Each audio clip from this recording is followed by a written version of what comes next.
pirms pavisam neilga laika tu vēl kādā intervijā teici, ka tu ļoti bieži koncertē Krievijā. Kad es to teicu? Nopietni, mēs pāršķirtījām. Man liekas, kādi 4-5 gadi atpakaļ, bet ņemot vērā, cik mēs sen ar tevi nesam tikušies. Es gribēju tev prasīt, kur tu dari. Es ik pa laikam tur esmu korporatīvos pasākumos, bet tā kā es neesmu tāds fans tam mūzikas tirgumu, jo tur ir citi noteikumi. Un es neesmu noteikuma cilvēks, un tur ir tāds... Viņi negrib dzirdēt tavas dziesmas? Nē. Ir ļoti grūti ar organizēšanos, ar tādu striktu pieeju. Tā kā, protams, droši vien, ka, ja runa ir par kādu absolūtu A klasi Krievijā, tad droši vien ir prasības, kuras tiek izpildīts.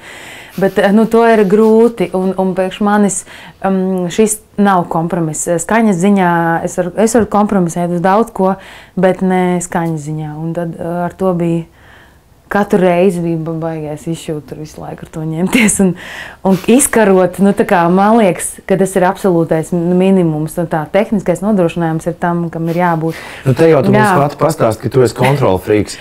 Kā tu kā kontrol freaks spēj strādāt ar citiem mūziķiem? Mēs esam dzirdējuši daudz, bet mēs zinām tos īpašos momentus, ka tu ar Ilju kopā no Mumija Troļa dziedāji, ka tu strādāji ar Prātu vētru kopā. Jā. Kā tu spēj savu kontrol freakismu nolikt malā, tad, kad tev kāds uzaicina un tu labprāt piedalies šajā projektā? Tanī brīdī absolūti, jo ir atšķirība tad, kad es strādāju pie savas mūzikas, es esmu kodols, un es esmu ātoma kodols, un tad tie pārējie velkās ap mani, un tas ir normāli.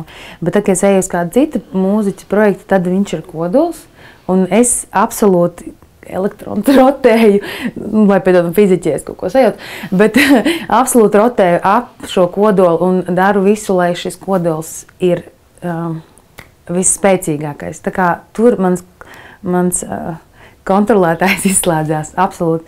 Un es respektēju to, ko šis mākslinieks grib. Galvenais kriterijs, vai es tanī varu būt pirmkārt es, un otrkārt, vai es tanī varu būt augstākajā līmenī. Ja te abi sakrīt, I mean.